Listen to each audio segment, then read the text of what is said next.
ਕਰੀਏ ਗੁਰ ਵਿਚਾਰ,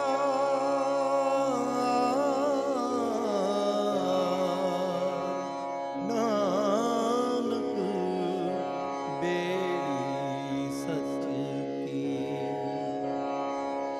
ਕਰੀਏ ਗੁਰ ਵਿਚਾਰ,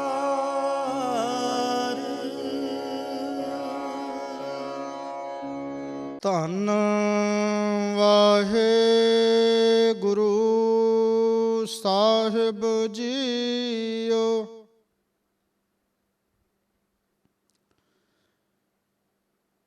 ਮੈਂ ਮੂਰਖ ਕੀ ਕੇਤਕ ਬਾਤ ਹੈ, ਕੋਟ ਪਰਾਧੀ ਤਰਿਆਰੇ। ਗੁਰ ਨਾਨਕ ਜਿਨ ਸੁਣਿਆ ਪੇਖਿਆ, ਸੇ ਫਿਰ ਗਰਭਾਸ ਨਾ ਪਰਿਆਰੇ। ਗਿਆਨ ਧਿਆਨ ਕਿਛ ਕਰਮ ਨ ਜਾਣਾ, ਸਾਰ ਨ ਜਾਣਾ ਤੇਰੀ। ਸਭ ਤੇ ਵੱਡਾ ਸਤਿਗੁਰ ਨਾਨਕ, ਜਿਨ ਕਲ ਰਾਖੀ ਮੇਰੀ। ਗਿਆਨ ਧਿਆਨ ਕਿਛ ਕਰਮ ਨ ਜਾਣਾ, ਨਾਹਿਨ ਨਿਰਮਲ ਕਰਨੀ। ਸਾਧ ਸੰਗਤ ਕੈ ਅੰਚਲ ਲਾਵੋ, ਬਿਖਮ ਨਦੀ ਜਾਏ ਤਰਣੇ। ਧੰਨ ਵਾਹਿਗੁਰੂ ਸਾਹਿਬ ਜੀਓ। ਗੌੜੀ ਮਹੱਲਾ ਪੰਜਵਾ। ਜੀਅਰੇ ਓਲਾ ਨਾਮ ਕਾ, ਅਵਰਜ ਕਰਨ ਕਰਾਵਨੋ। ਤਿਨ ਮਹਿ ਭਉ ਹੈ ਜਾਮ ਕਾ ਰਹਾਉ, ਅਵਰ ਜਤਨ ਨਹੀਂ ਪਾਈਐ। ਵੱਡਾ ਭਾਗ ਹਰ ਧਿਆਈਐ, ਲਾਖ ਹਿਕਮਤੀ ਜਾਨੀਐ। ਆਗੈ ਤਿਲ ਨਹੀਂ ਮਾਨੀਐ, ਅਹੰ ਬੁੱਧ ਕਰਮ ਕਮਾਵਨੇ। ਗ੍ਰਹਿ ਬਾਲੂ ਨੀਰ ਬਹਾਵਨੇ। ਪ੍ਰਭ ਕਿਰਪਾਲ ਕਿਰਪਾ ਕਰੈ, ਨਾਮ ਨਾਨਕ ਸਾਧੂ ਸੰਗ ਮਿਲੈ। ਪ੍ਰਭ ਕਿਰਪਾਲ ਕਿਰਪਾ ਕਰੈ, ਨਾਮ ਨਾਨਕ ਸਾਧੂ ਸੰਗ ਮਿਲੈ। ਪਰਮ ਸਨਮਾਨਯੋਗ ਰਾਜਾਨ ਰਾਜ, ਭਾਨਾਨ ਭਾਨ, ਦੇਵਾਨ ਦੇਵ, ਉਪਮਾ ਮਹਾਨ।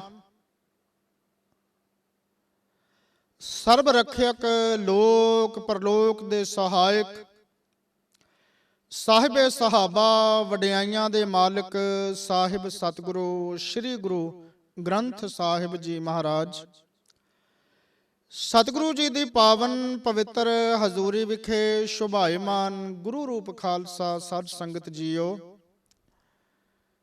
ਵਡਭਾਗੇ ਹੋ ਆਪ ਸਰਬੱਤ ਸੰਗਤਾਂ, ਜੋ ਸਤਿਗੁਰੂ ਜੀ ਦੀ ਪਾਵਨ ਪਵਿੱਤਰ ਹਜ਼ੂਰੀ ਵਿਖੇ ਜੁੜ ਬੈਠ ਕੇ ਮਹਾਰਾਜ ਸੱਚੇ ਪਾਤਸ਼ਾਹ ਜੀਆਂ ਦੇ ਪਾਵਨ ਪਵਿੱਤਰ ਸ਼ਬਦ ਦੀ ਵਿਚਾਰ ਦਾ ਆਨੰਦ ਪ੍ਰਾਪਤ ਕਰਨ ਵਾਸਤੇ ਇਕੱਤਰ ਹੋਏ ਹੋ। ਫਤਿਹ ਟੀਵੀ ਦੇ ਮਾਧਿਅਮ ਰਾਹੀਂ ਧੰਨ ਗੁਰੂ ਗ੍ਰੰਥ ਸਾਹਿਬ ਪਾਤਸ਼ਾਹ ਜੀ ਦੀ ਪਾਵਨ ਪਵਿੱਤਰ ਬਾਣੀ ਦੀ ਚੱਲ ਰਹੀ ਲੜੀਵਾਰ ਵਿਚਾਰ ਦੇ ਅਨੁਸਾਰ ਅੱਜ ਦੇ ਇਹ ਪਾਵਨ ਸ਼ਬਦ ਜੋ ਰਾਗ ਗੌੜੀ ਦੇ ਵਿੱਚ ਨੇ ਔਰ ਮਹਾਰਾਜ ਗੁਰੂ ਅਰਜਨ ਪਾਤਸ਼ਾਹ ਜੀ ਦੇ ਉਚਾਰਨ ਕੀਤੇ ਹੋਏ ਨੇ, ਧੰਨ ਗੁਰੂ ਗ੍ਰੰਥ ਸਾਹਿਬ ਮਹਾਰਾਜ ਜੀ ਦੀ ਪਾਵਨ ਪਵਿੱਤਰ ਬਾਣੀ ਦੇ 211 ਅੰਗ ਤੇ ਇਹ ਸ਼ਬਦ ਸ਼ੁਭਾਇਮਾਨ ਹੈ।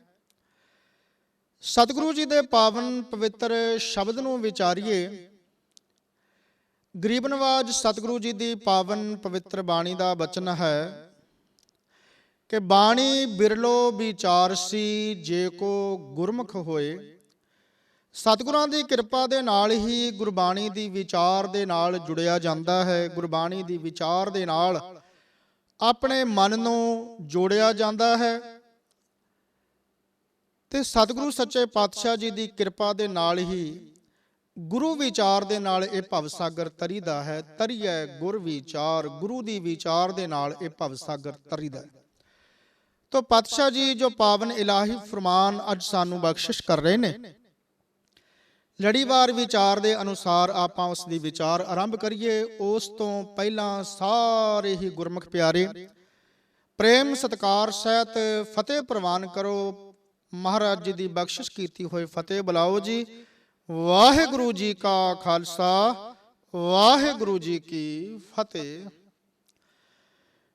ਗੌੜੀ ਮਹੱਲਾ ਪੰਜਵਾ। ਜੀਅਰ ਓਲਾ ਨਾਮ ਕਾ।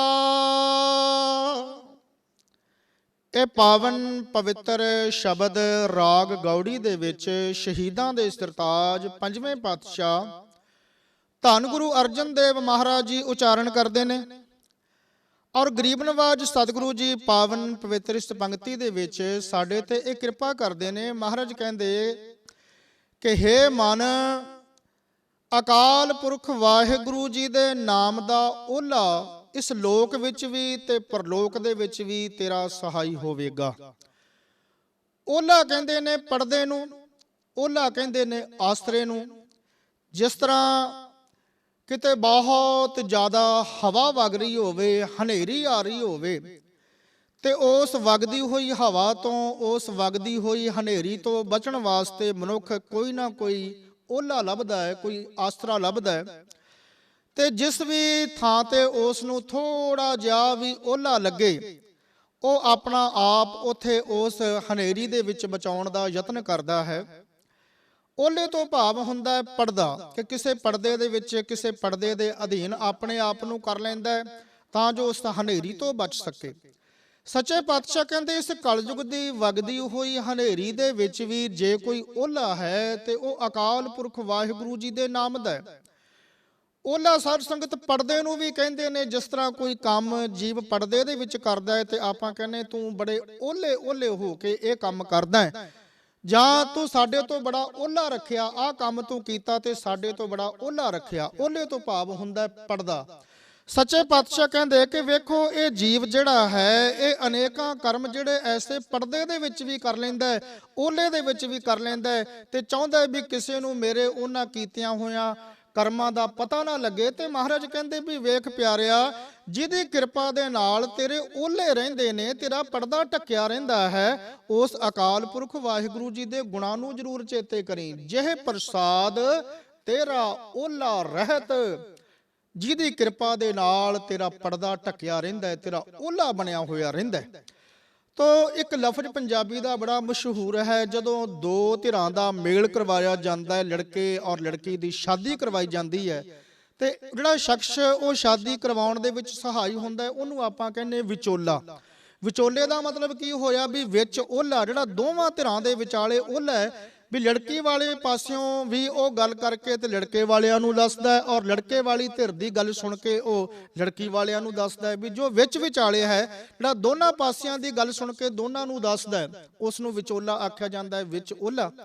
ਤਾਂ ਮਹਾਰਾਜ ਜੀ ਕਹਿੰਦੇ ਕਿ ਵੇਖ, ਅਕਾਲ ਪੁਰਖ ਵਾਹਿਗੁਰੂ ਦਾ ਨਾਮ ਸਭ ਤੋਂ ਵੱਡਾ ਤੇਰਾ ਆਸਰਾ ਹੈ, ਉਹ ਤੇਰਾ ਸਭ ਤੋਂ ਵੱਡਾ ਪਰਦਾ ਹੈ, ਉਹ ਐਸਾ ਓਲਾ ਹੈ ਹੇ ਮੇਰੇ ਮਨਾ ਕਿ ਵੇਖ ਜਿਹਦੇ ਨਾਲ ਸਾਰੇ ਜਿੱਥੇ ਪਰਦੇ ਢੱਕੇ ਜਾਂਦੇ ਨੇ, ਮੁਸੀਬਤ ਦੇ ਸਮੇਂ ਤੇਰੀ ਸਹਾਇਤਾ ਕਰਨ ਵਾਲਾ ਰੱਬ ਦਾ ਨਾਮ ਐਸਾ ਓਲਾ ਹੈ। ਦਾਤਾਰ ਫਰਮਾਉਂਦੇ ਨੇ, ਕਹਿੰਦੇ ਤੂੰ ਮੇਰੋ ਪਰਬਤ, ਤੂੰ ਮੇਰੋ ਓਲਾ। ਇਹ ਓਲਾ ਜਿਹੜਾ ਹੈ, ਜਿਹੜਾ ਕਿਸੇ ਆਪਾਂ ਵਗਦੀ ਹੋਈ ਹਨੇਰੀ ਦੇ ਵਿੱਚ ਸਹਾਰਾ ਭਾਲਦੇ ਆ, ਉਸ ਓਲੇ ਦਾ ਮਹਾਰਾਜ ਜ਼ਿਕਰ ਕਰਦੇ ਨੇ। ਤੂੰ ਮੇਰੋ ਪਰਬਤ ਤੂੰ ਮੇਰੋ ਓਲਾ, ਤੁਮ ਸੰਗ ਲਵੈ ਨਾ ਲਾਵਣਿਆ। ਤੇ ਹੈ ਪਰਿਪੂਰਨ ਪ੍ਰਮਾਤਮਾ ਜੀ, ਤੁਹਾਡੇ ਬਰਾਬਰ ਮੈਂ ਹੋਰ ਕਿਸੇ ਨੂੰ ਨਹੀਂ ਲਿਆ ਸਕਦਾ। ਜੋ ਤੁਸੀਂ ਹੋ ਮੇਰੇ ਵਾਸਤੇ ਉਹ ਸਿਰਫ ਤੁਸੀਂ ਹੋ। ਤੂੰ ਮੇਰੋ ਮੇਰ ਪਰਬਤ ਸੁਆਮੀ, ਓਟ ਗਈ ਮੈਂ ਤੇਰੀ। ਨਾ ਤੁਮ ਡੋਲੋ ਨਾ ਹਮ ਗਿਰਤੇ, ਰੱਖ ਲੀਨੀ ਹਰ ਮੇਰੀ। ਉਹ ਓਲਾ ਪਾਤਸ਼ਾਹ ਕਹਿੰਦੇ ਕਿ ਇਸ ਤਰ੍ਹਾਂ ਅਕਾਲ ਪੁਰਖ ਵਾਹਿਗੁਰੂ ਜੀ ਦਾ ਨਾਮ ਤੇਰੇ ਵਾਸਤੇ ਐਸਾ ਓਲਾ ਹੈ ਜਿਹੜਾ ਲੋਕ ਪਰਲੋਕ ਦੇ ਵਿੱਚ ਤੇਰਾ ਆਸਰਾ ਤੇਰਾ ਸਹਾਈ ਹੈ। ਆਵਰ ਜ ਕਰਨ ਕਰਾਵਨੋ, ਤਿਨ ਮੈਂ ਭਉ ਹੈ ਜਾਮ ਕਾ। ਦਾਤਾਰ ਪਾਤਸ਼ਾਹ ਜੀ ਕਹਿੰਦੇ ਕਿ ਹੋਰ ਜਿਤਨੇ ਵੀ ਕਰਮ ਜਿਹੜੇ ਨੇ ਕਰਨੇ ਜਾਂ ਕਰਾਉਣੇ, ਮਾਇਕ ਪਦਾਰਥਾਂ ਵਾਸਤੇ ਜਿਤਨੀ ਵੀ ਭੱਜ ਦੌੜ ਕਰਨੀ ਹੈ, ਇਹ ਮਨੁੱਖ ਨੂੰ ਆਤਮਿਕ ਮੌਤ ਸਹੇੜ ਦਿੰਦੀ ਹੈ, ਆਤਮਿਕ ਮੌਤ ਵੱਲ ਧਕੇਲ ਕੇ ਲੈ ਜਾਂਦੀ ਹੈ। ਇਹ ਭੱਜ ਦੌੜ, ਇਹ ਕੀਤੇ ਹੋਏ ਯਤਨ ਜਿਹੜੇ ਨੇ, ਜਿਹੜੇ ਸਿਰਫ ਮਾਇਕ ਪਦਾਰਥਾਂ ਦੇ ਵਾਸਤੇ ਹੀ ਕੀਤੇ ਜਾਂਦੇ ਨੇ, ਮਾਇਆ ਦੇ ਵਾਸਤੇ ਕੀਤੀ ਹੋਈ ਭੱਜ ਦੌੜ ਇੱਕ ਦਿਨ ਮਨੁੱਖ ਨੂੰ ਆਤਮਿਕ ਮੌਤ ਦੇ ਵੱਲ ਲੈ ਜਾਂਦੀ ਹੈ। ਤਾਂ ਮਹਾਰਾਜ ਸੱਚੇ ਪਾਤਸ਼ਾਹ ਕਹਿੰਦੇ ਹੋਰ ਜਿੰਨੇ ਵੀ ਯਤਨ ਨੇ, ਜਿੰਨੇ ਵੀ ਕਰਮ ਨੇ, ਉਹ ਜਿਹੜੇ ਵੀ ਤੂੰ ਕਰਮ ਕਮਾਉਣਾ ਹੈ, ਤੇ ਪਾਤਸ਼ਾਹ ਕਹਿੰਦੇ ਕਿ ਜਿੰਨੇ ਵੀ ਭੱਜ ਦੌੜ ਕਰਦਾ ਹੈ ਨਾ, ਉਹ ਸਾਰੀ ਤੇਰੇ ਵਾਸਤੇ ਜਮਾ ਦਾ ਭਉ ਬਣ ਜਾਂਦੀ ਹੈ। ਬਾਕੀ ਜਿਤਨੇ ਵੀ ਤੂੰ ਹੋਰ ਭੱਜ ਨੱਠ ਵਾਲੇ ਕਰਮ ਕਰਦਾ ਹੈ, ਉਹ ਤੇਰੇ ਵਾਸਤੇ ਜਮਾ ਦਾ ਭਉ ਬਣ ਜਾਂਦਾ। ਤਿੰਨਵੇਂ ਭਉ ਹੈ ਜਾਮ ਕਾ, ਜਮਾ ਦਾ ਡਰ ਬਣ ਜਾਂਦਾ ਹੈ। ਸੱਚੇ ਪਾਤਸ਼ਾਹ ਮਹਾਰਾਜ ਜੀ ਦੀ ਪਾਵਨ ਪਵਿੱਤਰ ਬਾਣੀ ਦੇ ਵਿੱਚ ਬਚਨ ਨੇ ਨਾ, ਹਜ਼ੂਰ ਕਹਿੰਦੇ ਕਿ ਵੇਖ ਪਿਆਰਿਆ, ਤੂੰ ਜਿਹੜੇ ਕਰਮ ਕਰਦਾ ਹੈ ਉਹਨਾਂ ਕਰਮਾਂ ਦੇ ਨਾਲ ਜਮਾਂ ਦਾ ਭੈ ਬਣ ਜਾਂਦਾ ਹੈ। ਐਸੇ ਕਰਮ ਨਾ ਕਮਾਇਆ ਕਰ ਜਿਨ੍ਹਾਂ ਨਾਲ ਜਮਾਂ ਦਾ ਭੈ ਬਣੇ। ਕਰਮ ਕੈਸੇ? ਜੀਵ ਨੇ ਆਖਿਆ ਵੀ ਐਸੇ ਐਸੇ ਕਰਮ ਵੀ ਨੇ। 6 ਪ੍ਰਕਾਰ ਦੇ ਕਰਮਾਂ ਦੀ ਗੱਲ ਕੀਤੀ ਗਈ। ਯੱਗ ਕਰਨਾ, ਯੱਗ ਕਰਵਾਉਣਾ, ਵੇਦ ਪੜ੍ਹਨੇ, ਵੇਦ ਪੜ੍ਹਾਉਣੇ, ਦਾਨ ਦੇਣਾ, ਦਾਨ ਲੈਣਾ। ਪਾਤਸ਼ਾਹ ਕਹਿੰਦੇ ਵੀ ਹੋਰ ਜਿੰਨੇ ਵੀ ਤੂੰ ਕਰਮ ਕਰੇਗਾ ਨਾ, ਉਹਨਾਂ ਸਾਰਿਆਂ ਦੇ ਵਿੱਚ ਜਮਾਂ ਦਾ ਡਰ, ਜਮਾਂ ਦਾ ਭੈ ਉਹ ਬਣਿਆ ਰਹਿੰਦਾ ਹੈ। ਰਹਾਓ। ਸਤਿਗੁਰੂ ਮਹਾਰਾਜ ਜੀ ਵਿਸ਼ਰਾਮ ਦੇ ਕੇ ਫਰਮਾਉਂਦੇ ਨੇ, ਇਸ ਸ਼ਬਦ ਦਾ ਕੇਂਦਰੀ ਭਾਵ ਇਹਨਾਂ ਪੰਕਤੀਆਂ ਦੇ ਵਿੱਚ ਸਤਿਗੁਰੂ ਜੀ ਨੇ ਦਰਸਾਇਆ ਹੈ। ਆਵਰ ਜਤਨ ਨਹੀਂ ਪਾਈਐ,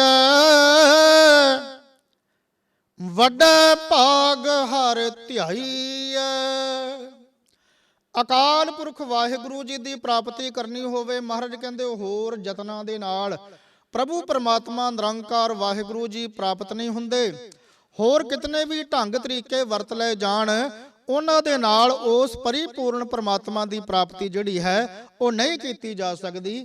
ਤੇ ਮਹਾਰਾਜ ਫਿਰ ਕਿਹੜਾ ਯਤਨ ਕਰਨਾ ਚਾਹੀਦਾ ਹੈ ਜਿਹਦੇ ਨਾਲ ਕਿ ਅਕਾਲ ਪੁਰਖ ਵਾਹਿਗੁਰੂ ਜੀ ਦੀ ਪ੍ਰਾਪਤੀ ਹੋਵੇ? ਤੇ ਪਾਤਸ਼ਾਹ ਕਹਿੰਦੇ ਵੱਡਾ ਭਾਗ ਹਰ ਧਿਆਈਐ। ਵੱਡਿਆਂ ਭਾਗਾਂ ਦੇ ਨਾਲ ਅਕਾਲ ਪੁਰਖ ਵਾਹਿਗੁਰੂ ਜੀ ਦਾ ਨਾਮ, ਉਸ ਹਰੀ ਪ੍ਰਮਾਤਮਾ ਦਾ ਨਾਮ ਜਿਹੜਾ ਹਰੀ ਸਾਰਿਆਂ ਨੂੰ ਹਰਿਆਂ ਭਰਿਆਂ ਕਰਨ ਵਾਲਾ ਹੈ, ਉਸ ਪ੍ਰਮਾਤਮਾ ਦੇ ਨਾਮ ਨੂੰ ਜਪੀਏ, ਉਹਦਾ ਨਾਮ ਧਿਆਈਏ। ਪਾਤਸ਼ਾਹ ਕਹਿੰਦੇ ਇਹੋ ਹੀ ਇੱਕ ਐਸਾ ਯਤਨ ਹੈ ਜਿਹਦੇ ਨਾਲ ਉਸ ਪਰਿਪੂਰਨ ਪ੍ਰਮਾਤਮਾ ਦੀ ਪ੍ਰਾਪਤੀ ਕੀਤੀ ਜਾ ਸਕਦੀ ਹੈ। ਲੱਖ ਹਿਕਮਤ ਜਾਨੀਐ, ਆਗੇ ਤਿਲ ਨਹੀਂ ਮਾਨੀਐ।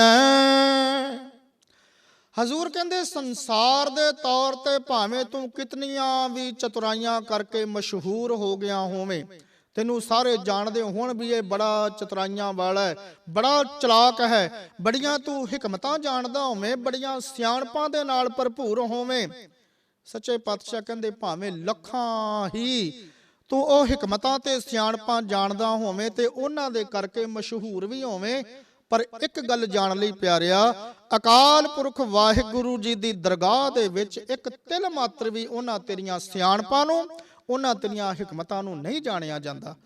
ਪਾਤਸ਼ਾਹ ਜੀ ਫਰਮਾਉਂਦੇ ਨੇ ਨਾ, ਮਹਾਰਾਜ ਜੀਆਂ ਦਾ ਪਾਵਨ ਪਵਿੱਤਰ ਬਚਨ ਵੀ ਹੈ।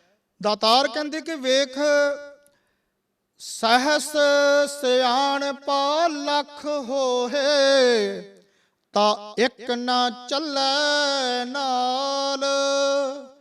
ਭਾਵੇਂ ਤੂੰ ਲੱਖਾਂ ਹੀ ਸਿਆਣਪਾਂ ਦਾ ਮਾਲਕ ਹੋਵੇਂ, ਲੱਖਾਂ ਹੀ ਧਾਰਮਿਕ ਪੁਸਤਕਾਂ ਦਾ, ਲੱਖਾਂ ਗਿਆਨ ਤੇਰੇ ਕੋਲ ਹੋਵੇ, ਪਰੰਤੂ ਉਹ ਤੇਰੇ ਵਾਸਤੇ ਸਹਾਈ ਕਿਉਂ ਨਹੀਂ ਹੋਵੇਗਾ? ਕਿਉਂਕਿ ਤੂੰ ਉਸ ਦੇ ਅਨੁਸਾਰ ਜਦੋਂ ਆਪਣਾ ਜੀਵਨ ਨਹੀਂ ਬਣਾਇਆ। ਤੇ ਜਿੰਨੀਆਂ ਮਰਜ਼ੀ ਫਿਰ ਸਿਆਣਪਾਂ ਜਾਣਦਾ ਹੋਵੇਂ, ਤੇਰੇ ਨਾਲ ਇੱਕ ਵੀ ਉਹ ਚਤੁਰਾਈ, ਇੱਕ ਵੀ ਸਿਆਣਪ ਤੇਰੇ ਨਾਲ ਨਹੀਂ ਚੱਲੇਗੀ।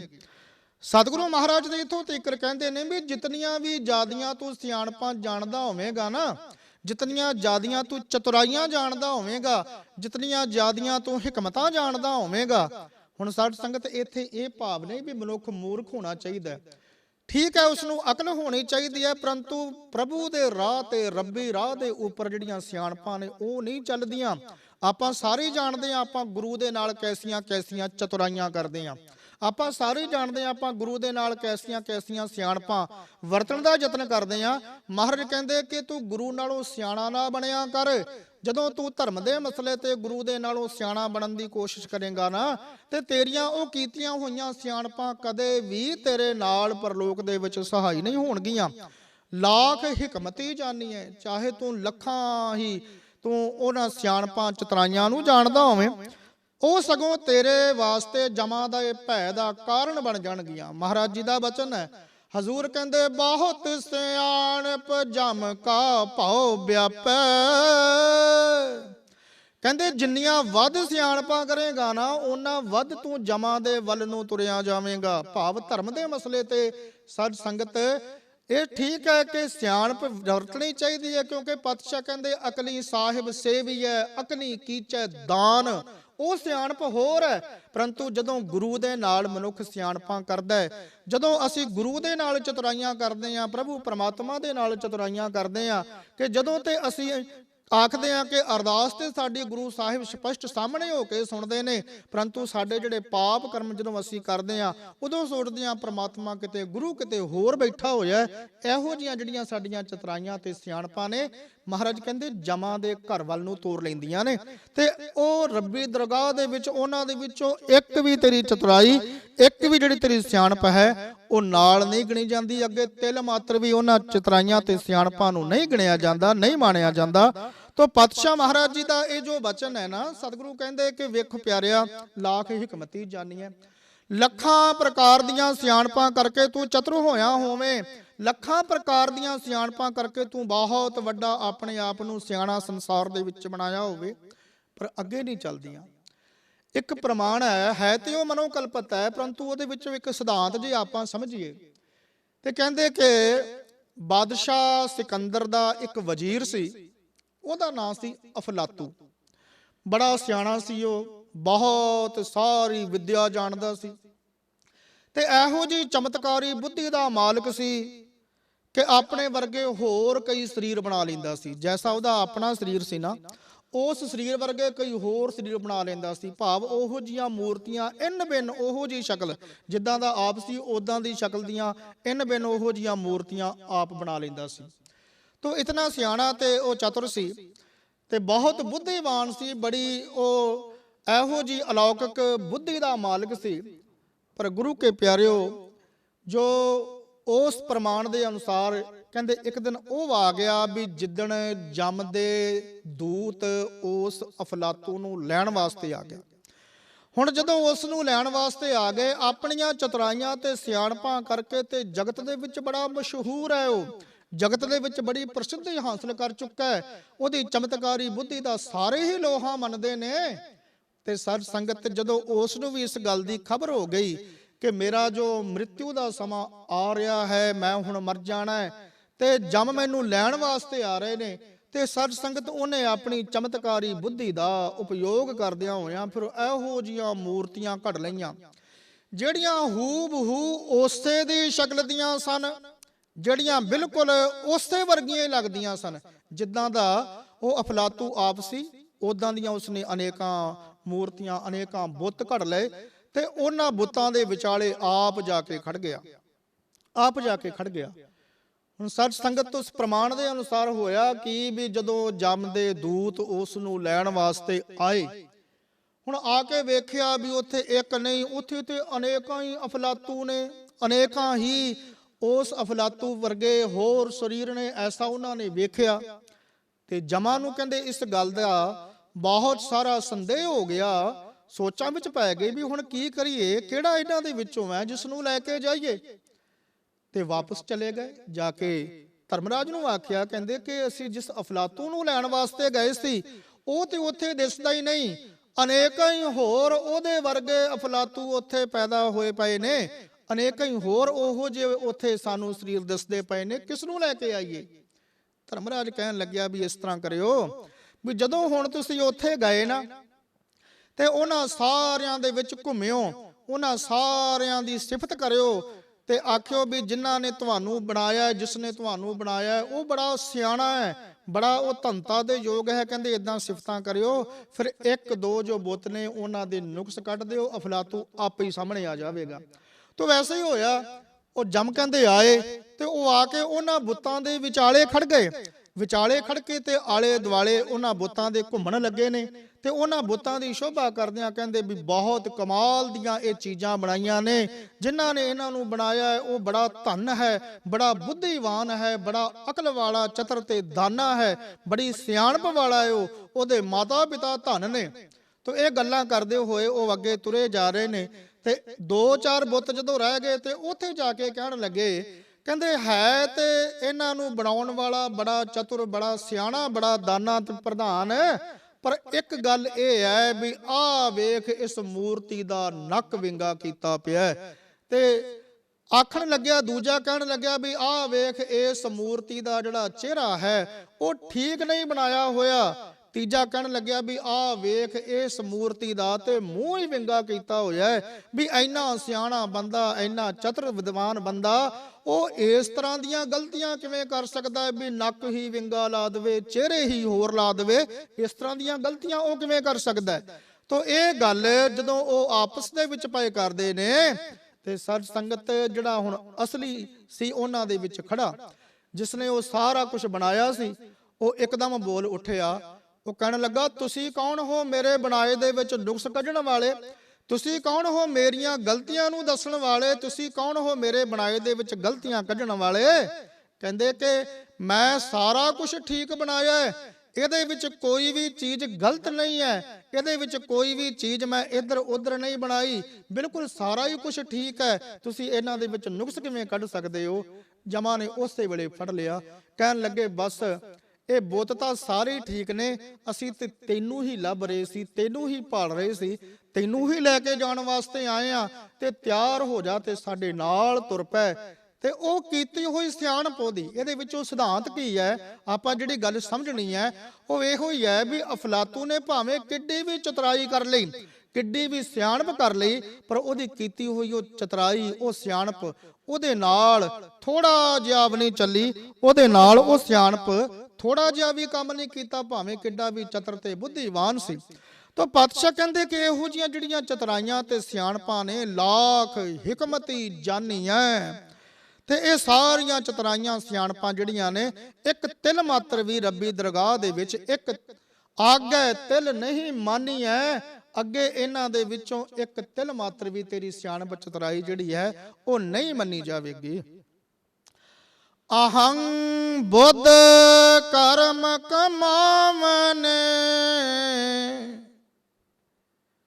ਗ੍ਰਹਿ ਬਾਲੂ ਨੀਰ ਬਹਾਵਨੇ। ਹਜ਼ੂਰ ਕਹਿੰਦੇ ਅਹੰ ਬੁੱਧ, ਅਹੰ ਬੁੱਧ ਦਾ ਭਾਵ, ਅਹੰ ਕਹਿੰਦੇ ਹੰਕਾਰ ਨੂੰ ਤੇ ਬੁੱਧ ਕਹਿੰਦੇ ਮਤ ਨੂੰ। ਹੰਕਾਰ ਵਾਲੀ ਮਤ, ਹਉਮੈ ਵਾਲੀ ਮਤ, ਕਹਿੰਦੇ ਹਉਮੈ ਵਾਲੀ ਮਤ ਦੇ ਵਿੱਚ ਫਸਿਆ ਹੋਇਆ ਜੀਵ ਕਰਮ ਕਮਾਉਂਦਾ ਹੈ, ਕਿਤਨੇ ਹੀ ਕਰਮ ਕਮਾਉਂਦਾ ਹੈ। ਹਉਮੈ ਦੇ ਵਿੱਚ ਫਸਿਆ ਹੋਇਆ ਜੀਵ ਅਨੇਕਾਂ ਪ੍ਰਕਾਰ ਦੇ ਕਰਮ ਕਰਦਾ ਹੈ।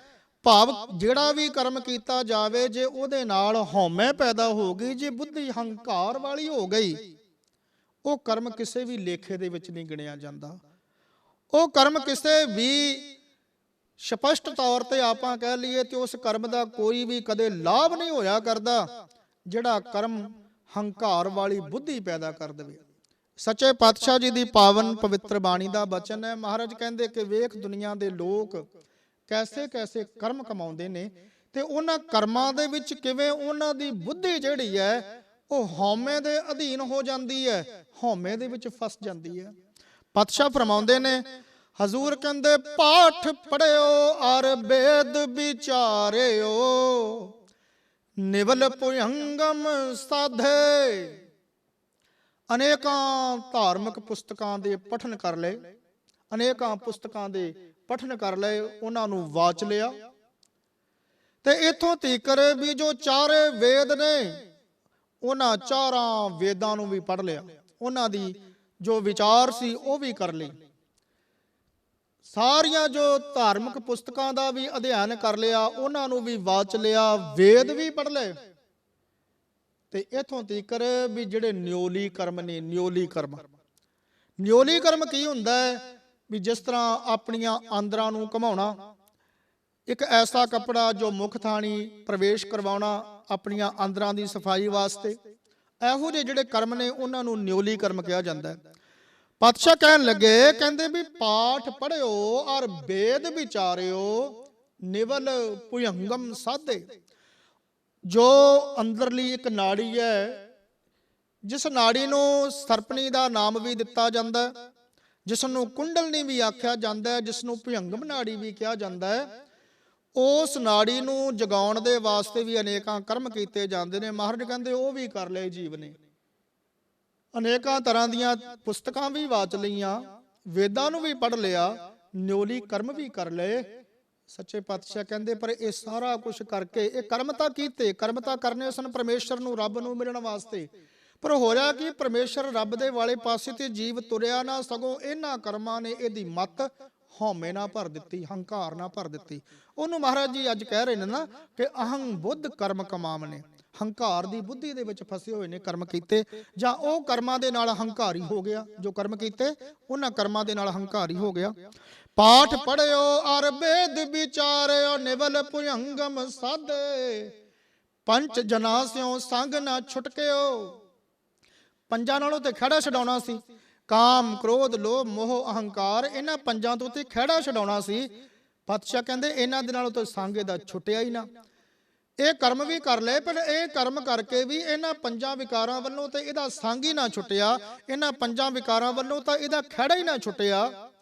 ਅਧਿਕ ਅਹੰ ਬੁੱਧ ਬਦ, ਸਗੋਂ ਹੋਰ ਜ਼ਿਆਦਾ ਹਉਮੈ ਦੇ ਵਿੱਚ ਫਸਿਆ। ਇਹਨੂੰ ਇਹ ਹੋ ਗਿਆ ਮੈਂ ਚਾਰੇ ਵੇਦ ਪੜ੍ਹੇ ਨੇ, ਇਹਨੂੰ ਇਹ ਹੋ ਗਿਆ, ਇਸ ਗੱਲ ਦਾ ਮਾਣ ਹੋ ਗਿਆ ਵੀ ਮੈਂ ਤੇ ਬਹੁਤ ਸਾਰੀਆਂ ਪੁਸਤਕਾਂ ਦਾ ਰਟਨ ਕੀਤਾ। ਇਹਦੇ ਮਨ ਦੇ ਵਿੱਚ ਇਹ ਗੱਲ ਜਿਹੜੀ ਘਰ ਕਰ ਗਈ ਵੀ ਮੈਂ ਤੇ ਨਿਵਲੀ ਭੁਯੰਗਮ, ਇਹ ਜਿਹੜੇ ਕਰਮ ਨੇ ਇਹਨਾਂ ਦੀ ਸਾਧਨਾ ਕੀਤੀ ਹੋਈ ਹੈ, ਇਹਨਾਂ ਸਾਰਿਆਂ ਨੂੰ ਮੈਂ ਸਾਧਿਆ ਹੋਇਆ। ਮਹਾਰਾਜ ਕਹਿੰਦੇ ਭਲਿਆ ਤੈਨੂੰ ਇੱਕ ਗੱਲ ਦਸੀਏ ਵੀ ਇਦਾਂ ਰੱਬ ਨਹੀਂ ਹੋ ਮਿਲਦਾ, ਇਦਾਂ ਪਰਮੇਸ਼ਰ ਦੀ ਪ੍ਰਾਪਤੀ ਨਹੀਂ ਹੁੰਦੀ। ਪਿਆਰੇ ਇਨ ਬਿਦ ਮਿਲਣ ਨਾ ਜਾਈ, ਮੈਂ ਕੀਏ ਕਰਮ ਅਨੇਕਾ। ਕਹਿੰਦੇ ਇਦਾਂ ਰੱਬ ਨਹੀਂ ਮਿਲਦਾ, ਇੱਕ ਨਹੀਂ ਭਾਵੇਂ ਅਨੇਕਾਂ ਹੀ ਕਰਮ ਕਰ ਲਈ ਇਦਾਂ ਦੇ, ਇੱਕ ਨਹੀਂ ਅਨੇਕਾਂ ਹੀ। ਜਿਹੜੇ ਕਰਮ ਕਰਕੇ ਤੂੰ ਹੰਕਾਰੀ ਹੋ ਗਿਆ, ਜਿਹੜੇ ਕਰਮ ਕਰਕੇ ਤੇਰੀ ਮੱਤ ਹੰਕਾਰ ਨਾ ਭਰ ਗਈ, ਤੈਨੂੰ ਕਿੱਥੋਂ ਰੱਬ ਨਾਲ ਮਿਲਾਉਣਗੇ ਉਹ ਕਰਮ? ਅਹੰ ਬੁੱਧ ਕਰਮ ਕਮਾਵਣੇ। ਸੱਚੇ ਪਾਤਸ਼ਾਹ ਕਹਿੰਦੇ ਕਿ ਇਨ ਬਿਦ ਮਿਲਣ ਨਾ ਜਾਈ, ਇਦਾਂ ਰੱਬ ਨਹੀਂ ਮਿਲਦਾ, ਇਦਾਂ ਪਰਮੇਸ਼ਰ ਨੂੰ ਨਹੀਂ ਮਿਲ ਸਕੇਗਾ, ਇਦਾਂ ਅਕਾਲ ਪੁਰਖ ਵਾਹਿਗੁਰੂ ਜੀ ਦੀ ਪ੍ਰਾਪਤੀ ਤੈਨੂੰ ਨਹੀਂ ਹੋ ਸਕੇਗੀ। ਕਿਉਂਕਿ ਕਰਮ ਕਿਹੜੇ ਕਰ ਰਿਹਾ ਹੈ? ਮਹਾਰਾਜ ਕਹਿੰਦੇ ਕਰਮ ਤੇ ਕਰ ਰਿਹਾ ਹੈ। ਮੋਨ ਭਇਓ ਕਰ ਪਾਤੀ ਰਹਿਓ, ਨਗਨ ਫਿਰਿਓ ਬਨ ਮਾਹੀ। ਕਰਮ ਕਿਦਾਂ ਦੇ ਕਰਦਾ? ਕਹਿੰਦਾ ਮੈਂ ਤੇ ਬੋਲਣਾ ਹੀ ਨਹੀਂ, ਮੈਂ ਤੇ ਚੁੱਪ ਹੀ ਰਹਿਣਾ, ਮੈਂ ਤੇ ਕਿਸੇ ਨਾਲ ਕਦੇ ਕੋਈ ਗੱਲ ਹੀ ਨਹੀਂ ਕਰਨੀ, ਮੈਂ ਆਪਣੀ ਜ਼ੁਬਾਨ ਤੋਂ ਬੋਲਣਾ ਹੀ ਨਹੀਂ। ਬੜੇ ਐਸੇ ਲੋਕ ਤੁਹਾਨੂੰ ਸਾਧੂਆਂ ਦੇ ਵਿੱਚ ਮਿਲ ਜਾਣਗੇ ਜਿਹੜੇ ਕਹਿਣਗੇ ਜੀ ਇਹਨਾਂ ਨੂੰ 26 ਸਾਲ ਹੋ ਗਏ ਬੋਲੇ ਹੀ ਨਹੀਂ ਜੀ, ਕੋਈ ਕਹਿਣਗੇ ਜੀ ਇਹਨਾਂ ਨੂੰ ਇੰਨੇ ਸਾਲ ਹੋ ਗਏ ਇਹ ਬੋਲੇ ਹੀ ਨਹੀਂ। ਉਹਨੂੰ ਕਹਿੰਦੇ ਮੌਨ ਰੱਖਣਾ। ਪਾਤਸ਼ਾਹ ਇੱਕ ਗੱਲ ਕਹਿੰਦੇ ਨੇ, ਮਹਾਰਾਜ ਜੀਆਂ ਦਾ ਪਾਵਨ ਬਚਨ ਹੈ, ਗੁਰੂ ਨਾਨਕ ਸਾਹਿਬ ਜੀਆਂ ਦਾ। ਹਜ਼ੂਰ ਕਹਿੰਦੇ ਭਲਿਆ ਚੁੱਪ ਤੇ ਹੋ। ਬਾਹਰੋਂ ਚੁੱਪ ਹੋਣ ਦਾ ਲਾਭ ਤੈਨੂੰ ਕੀ ਹੋਵੇਗਾ? ਬਾਹਰੋਂ ਚੁੱਪ ਹੋ ਜਾਵੇਗਾ ਕੀ ਹੋਵੇਗਾ? ਉਹਦੇ ਨਾਲ ਤੇ ਕੁਛ ਨਹੀਂ ਹੋ ਚੱਲਿਆ। ਕਹਿੰਦੇ ਜੇ ਚੁੱਪ ਹੋਣਾ ਹੈ ਤੇ ਆਪਣੇ ਅੰਦਰੋਂ ਚੁੱਪ ਹੋ, ਆਪਣੀਆਂ ਵਾਸ਼ਨਾਵਾਂ ਨੂੰ, ਆਪਣੀਆਂ ਕਾਮਨਾਵਾਂ ਨੂੰ ਚੁੱਪ ਕਰਾ, ਫੇਰ ਤੈਨੂੰ ਫਾਇਦਾ ਹੈ, ਫੇਰ ਤੈਨੂੰ ਲਾਭ ਹੋਵੇਗਾ। ਜੇ ਬਾਹਰੀ ਤੌਰ ਤੇ ਜ਼ੁਬਾਨ ਨੂੰ ਹੀ ਬੋਲਣੋਂ ਚੁੱਪ ਕਰਾ ਲਿਆ, ਉਹਦਾ ਕੋਈ ਬਹੁਤਾ ਵੱਡਾ ਲਾਭ ਨਹੀਂ ਹੋਣ ਲੱਗਿਆ। ਸੱਚੇ ਪਾਤਸ਼ਾਹ ਕਹਿੰਦੇ ਚੁੱਪੈ ਚੁੱਪ ਨਾ ਹੋਵਈ, ਜੇ ਲਾਏ ਰਹਾ ਲਿਵਤਾਰ। ਬੰਦੇ ਨੂੰ ਹੰਕਾਰ ਹੋ ਜਾਂਦਾ ਵੀ ਮੈਂ ਇੰਨੇ ਸਾਲ ਬੋਲਿਆ ਹੀ ਨਹੀਂ ਜੀ, ਮੈਂ ਤੇ ਚੁੱਪ ਹੀ ਰਹਿਣਾ, ਮੌਨ ਭਇਓ ਕਰਪਾਤੀ ਰਹਿਓ। ਹੁਣ ਇੱਕ ਇਹ ਵੀ ਐਸਾ ਕਰਮ ਗਿਣਿਆ ਜਾਂਦਾ ਹੈ ਵੀ ਬੰਦਾ ਕਵੇ ਮੈਂ ਬਰਤਨ ਨਹੀਂ ਵਰਤਦਾ, ਮੈਂ ਕੋਈ ਭਾਂਡਾ ਨਹੀਂ ਵਰਤਦਾ, ਮੈਂ ਤੇ ਹੱਥ ਤੇ ਹੀ ਖਾਣਾ, ਹੱਥ ਦੇ ਉੱਪਰ ਲੈ ਕੇ ਹੱਥ ਤੇ ਹੀ ਰੋਟੀ ਲੈ ਲੈਣੀ, ਉਹਦੇ ਉੱਪਰ ਜੋ ਵੀ ਦਾਲ ਸਬਜ਼ੀ ਆਦਿ ਹੱਥ ਦੇ ਉੱਪਰ ਹੀ ਸਭ ਕੁਝ ਖਾ ਲੈਣਾ। ਸਾਧੂਆਂ ਦਾ ਇੱਕ ਐਸਾ ਫਿਰਕਾ ਹੈ, ਉਹਨੂੰ ਕਰਪਾਤੀ ਕਿਹਾ ਜਾਂਦਾ ਹੈ। ਕਰਪਾਤੀ ਦਾ ਮਤਲਬ ਕਰ ਕਹਿੰਦੇ ਹੱਥ ਨੂੰ, ਪਾਤੀ ਕਹਿੰਦੇ ਭਾਂਡਾ, ਵੀ ਜਿਨ੍ਹਾਂ ਨੇ ਹੱਥਾਂ ਨੂੰ ਹੀ ਬਰਤਨ ਬਣਾਇਆ ਹੋਇਆ। ਮਹਾਰਾਜ ਕਹਿੰਦੇ ਉਹ ਕਰਮ ਵੀ ਕਰਕੇ ਵੇਖ ਲੈ। ਮੌਨ ਭਇਓ ਕਰਪਾਤੀ ਰਹਿਓ, ਨਗਨ ਫਿਰਿਓ ਬਨ ਮਾਹੀ। ਪਾਤਸ਼ਾਹ ਜੀ ਇਹ ਫਰਮਾਉਂਦੇ ਨੇ, ਗਰੀਬ ਨਵਾਜ ਆਖਣ ਲੱਗੇ, ਕਹਿੰਦੇ ਕਿ ਐਸੇ ਐਸੇ ਕਰਮ, ਕਰਪਾਤੀ ਵੀ ਰਹਿ ਲਿਆ, ਚੁੱਪ ਵੀ ਰਹਿ ਲਿਆ, ਤੇ ਜੰਗਲਾਂ ਦੇ ਵਿੱਚ ਨਗਨ ਵੀ ਫਿਰ ਲਿਆ। ਨਗਨ ਫਿਰਿਓ ਬਨ ਮਾਹੀ। ਇਹ ਕਰਮ ਮਹਾਰਾਜ ਜੀ ਤਾਂ ਗਿਣਾ ਰਹੇ ਨੇ। ਅੱਜ ਦਾ ਜੋ ਬਚਨ ਇਹਦੇ ਵਿੱਚ ਹਜ਼ੂਰ ਕਹਿੰਦੇ ਅਹੰ ਬੁੱਧ ਕਰਮ ਕਮਾਵਣੇ, ਕਿ ਹੰਕਾਰੀ ਮਤ ਦੇ ਨਾਲ ਕਰਮ ਕਮਾਈ ਗਿਆ, ਜਾਂ ਐਸੇ ਕਰਮ ਕੀਤੇ ਜਿਨ੍ਹਾਂ ਨਾਲ ਬੁੱਧੀ 'ਚ ਹੰਕਾਰ ਭਰ ਗਿਆ। ਕੋਈ ਬੰਦਾ ਉਹ ਸੋਚਦਾ ਹੈ ਵੀ ਮੈਂ ਤੇ ਨਗਨ ਹੀ ਰਹਿਣਾ, ਜੰਗਲਾਂ ਦੇ ਵਿੱਚ ਨਗਨ ਫਿਰਨ ਲੱਗ ਪਿਆ, ਜੰਗਲਾਂ ਦੇ ਵਿੱਚ ਜਾ ਕੇ ਨਗਨ ਰਹਿਣ ਲੱਗ ਪਿਆ, ਤੇ ਉਹਨੂੰ ਇਸ ਗੱਲ ਦਾ ਮਾਣ ਵੀ ਮੈਂ ਤੇ ਬਸਤਰ ਹੀ ਨਹੀਂ ਪਾਉਂਦਾ, ਜੰਗਲਾਂ 'ਚ ਨੰਗਾ ਹੀ ਰਹਿਣਾ, ਨਗਨ ਹੀ ਰਹਿਣਾ। ਮਹਾਰਾਜ ਕਹਿੰਦੇ ਆਹ ਕਰਮ ਵੀ ਕਰਕੇ ਵੇਖ ਲੈ। ਵੈਸੇ ਤੇ ਧੰਨ ਗੁਰੂ ਤੇਗ ਬਹਾਦਰ ਸਾਹਿਬ ਮਹਾਰਾਜ ਸੱਚੇ ਪਾਤਸ਼ਾਹ ਕਹਿੰਦੇ, ਹਜ਼ੂਰ ਕਹਿੰਦੇ ਭਲਿਆ ਇਹਨਾਂ ਚੀਜ਼ਾਂ ਦੀ ਬਹੁਤੀ ਲੋੜ ਨਹੀਂ ਹੈ, ਇਹਨਾਂ ਦੇ ਨਾਲ ਐਸੇ ਕਰਮ ਕਰਨ ਦੇ ਨਾਲ ਜੀਵ ਹੰਕਾਰੀ ਤਾਂ ਜ਼ਰੂਰ ਹੋ ਜਾਵੇਗਾ, ਰੱਬੀ ਪ੍ਰਾਪਤੀ ਨਹੀਂ। ਪੁੱਛਿਆ ਮਹਾਰਾਜ ਫਿਰ ਕਿੱਦਾਂ ਰੱਬੀ ਪ੍ਰਾਪਤੀ ਹੁੰਦੀ ਹੈ? ਉੱਥੇ ਗਰੀਬ ਨਵਾਜੀ ਕੇ ਬਚਨ ਕਰਦੇ ਨੇ ਵੀ ਗੁਰਸਿੱਖਾ ਤੈਂ ਕੀ ਕਰਨਾ ਹੈ? ਉੱਥੇ ਹਜ਼ੂਰ ਕਹਿੰਦੇ ਕਾਹੇ ਰੇ ਬਨ ਖੋਜਨ ਜਾਈ। ਜੰਗਲਾਂ ਦੇ ਵਿੱਚ ਕਾਹਦੇ ਵਾਸਤੇ ਲੱਭਣ ਤੁਰ ਪਿਆ? ਪਰਮੇਸ਼ਰ ਨੂੰ ਜੇ ਤੂੰ ਆਖੇ ਮੈਂ ਜੰਗਲ ਦੇ ਵਿੱਚ ਲੱਭਾਂਗਾ, ਸਤਿਗੁਰੂ ਕਹਿੰਦੇ ਕਿੱਥੋਂ ਤੂੰ ਪਰਮੇਸ਼ਰ ਨੂੰ ਜੰਗਲ ਵਿੱਚੋਂ ਲੱਭੇਗਾ? ਕਾਹੇ ਰੇ ਬਨ ਖੋਜਨ ਜਾਈ, ਸਰਬ ਨਿਵਾਸੀ ਸਦਾ ਅਲੇਪਾ, ਤੋਹੀ ਸੰਗ ਸਮਾਈ। ਉਹ ਸਾਰਿਆਂ ਤੋਂ ਅਲੇਪ ਵੀ ਹੈ, ਸਾਰਿਆਂ ਤੋਂ ਵੱਖਰਾ ਵੀ ਹੈ, ਤੇ ਸਾਰਿਆਂ ਦੇ ਵਿੱਚ ਨਿਵਾਸ ਵੀ ਰੱਖਦਾ ਹੈ। ਕਹਿੰਦੇ ਤੇਰੇ ਵਿੱਚ ਤੇ ਉਹ ਸਮਾਇਆ ਹੋ ਜਾਏ ਜਿਹਨੂੰ ਲੱਭਣ ਵਾਸਤੇ ਤੂੰ ਜੰਗਲ ਵੱਲ ਨੂੰ ਤੁਰ ਪਿਆ। ਤੋ ਉਸ ਜੰਗਲ ਦੇ ਵਿੱਚ ਨਗਨ ਫਿਰਨ ਦੇ ਨਾਲ ਤੇ ਤੇਰਾ ਹੰਕਾਰ ਹੀ ਵਧੇਗਾ, ਹਉਮੈ ਹੀ ਵਧੇਗਾ। ਤੋ ਮਹਾਰਾਜ ਸੱਚੇ ਪਾਤਸ਼ਾਹ ਕਹਿੰਦੇ ਨਗਨ ਫਿਰਿਓ ਬਨ ਮਾਹੀ, ਤਟ ਤੀਰਥ ਸਭ ਧਰਤੀ ਭ੍ਰਮਿਓ, ਦੁਬਦਾ ਛੁਟਕੈ ਨਾਹੀ। ਕਹਿੰਦੇ ਦਰਿਆਵਾਂ ਦੇ ਕਿਨਾਰਿਆਂ ਦੇ ਉੱਪਰ ਫਿਰ ਲਿਆ, ਨਦੀਆਂ ਦੇ ਕਿਨਾਰਿਆਂ ਤੇ, ਕਿਉਂਕਿ ਜਿੰਨੇ ਵੀ ਤੀਰਥ ਨੇ ਤਕਰੀਬਨ ਨਦੀਆਂ ਦੇ ਕਿਨਾਰਿਆਂ ਉੱਪਰ ਨੇ, ਦਰਿਆਵਾਂ ਦੇ ਕਿਨਾਰਿਆਂ ਉੱਪਰ ਨੇ। ਮਰਦ ਕਹਿੰਦੇ ਦਰਿਆਵਾਂ ਦੇ ਕਿਨਾਰਿਆਂ ਤੇ, ਤਟ ਕਹਿੰਦੇ ਦਰਿਆ ਦਾ ਕਿਨਾਰਾ, ਨਦੀ ਦਾ ਕਿਨਾਰਾ, ਤਟ ਤੀਰਥ, ਉਹਨਾਂ ਤੀਰਥਾਂ ਤੇ ਜਾ ਕੇ ਵੀ ਭਰਮਣ ਕਰ ਲਿਆ। ਤੇ ਗਰੀਬ ਨਵਾਜ ਆਖਣ ਲੱਗੇ, ਕਹਿੰਦੇ ਕਿ ਉਹਨਾਂ ਤੇ ਭਰਮਦਾ ਰਿਹਾ, ਪਰ ਮਨ ਦੀ ਦੁਬਦਾ ਨਹੀਂ ਛੁੱਟੀ, ਦੁਬਦਾ ਤੇ ਦੂਰ ਨਾ ਹੋਈ।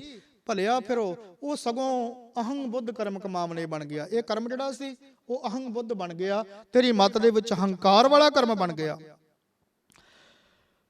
ਮਨ ਕਾਮਨਾ ਤੀਰਥ ਜਾਏ ਬਸਿਓ, ਮਨ ਦੇ ਵਿੱਚ ਖਿਆਲ ਆਇਆ ਵੀ ਤੀਰਥਾਂ ਤੇ ਜਾ ਕੇ ਵਸ ਜੀਏ ਤੇ ਉਹਦੇ ਨਾਲ ਮੁਕਤੀ ਹੋ ਜਾਂਦੀ ਹੈ। ਐਸੇ ਕਰਮ ਵੀ ਲੋਕ ਕਰਦੇ ਨੇ। ਮਨ ਦੇ ਵਿੱਚ ਖਿਆਲ ਆਇਆ ਵੀ ਐਸਾ ਕਰਮ ਕਰੀਏ ਵੀ ਕਿਸੇ ਤੀਰਥ ਤੇ ਜਾ ਕੇ ਵਸ ਜੀਏ, ਤੇ ਤੀਰਥ ਤੇ ਵਸਿਆ ਬਹੁਤੇ ਲੋਕਾਂ ਦਾ ਐਸਾ ਮਨ ਦਾ ਵਿਸ਼ਵਾਸ ਹੈ ਵੀ ਕਿਸੇ ਤੀਰਥ ਦੇ ਉੱਪਰ ਵਾਸਾ ਕੀਤਾ ਹੋਵੇ ਨਾ, ਤੇ ਉਹਦੇ ਨਾਲ ਕੀ ਹੁੰਦਾ ਹੈ ਵੀ ਉਹਦੇ ਨਾਲ ਮਨ ਜਿਹੜਾ ਹੈ ਇਹ ਇੱਕ ਤਾਂ ਸ਼ਾਂਤ ਰਹਿੰਦਾ, ਤੇ ਦੂਜਾ ਜਦੋਂ ਮਰਨ ਤੋਂ ਬਾਅਦ ਚੋਂ ਮੁਕਤੀ ਪ੍ਰਾਪਤ ਹੋ ਜਾਂਦੀ ਹੈ। ਬਹੁਤੇ ਲੋਕਾਂ ਦਾ ਵਿਸ਼ਵਾਸ ਇਹ ਹੈ ਵੀ ਤੀਰਥ ਤੇ ਵਾਸਾ ਕੀਤਿਆਂ ਮਰਨ ਤੋਂ ਬਾਅਦ ਮੁਕਤੀ ਮਿਲ ਜਾਂਦੀ ਹੈ। ਹਜ਼ੂਰ ਕਹਿੰਦੇ ਮਨ ਕਾਮਨਾ ਤੀਰਥ ਜਾਏ ਬਸਿਓ, ਮਨਾਂ ਦੇ ਵਿੱਚ ਐਸੀ ਇੱਕ ਕਾਮਨਾ ਪੈਦਾ ਹੋਈ ਮਨ ਦੇ ਵਿੱਚ, ਤੇ ਜਾ ਕੇ ਕਿਸੇ ਤੀਰਥ ਦੇ ਉੱਪਰ ਵੀ ਵਾਸਾ ਕਰ ਲਿਆ।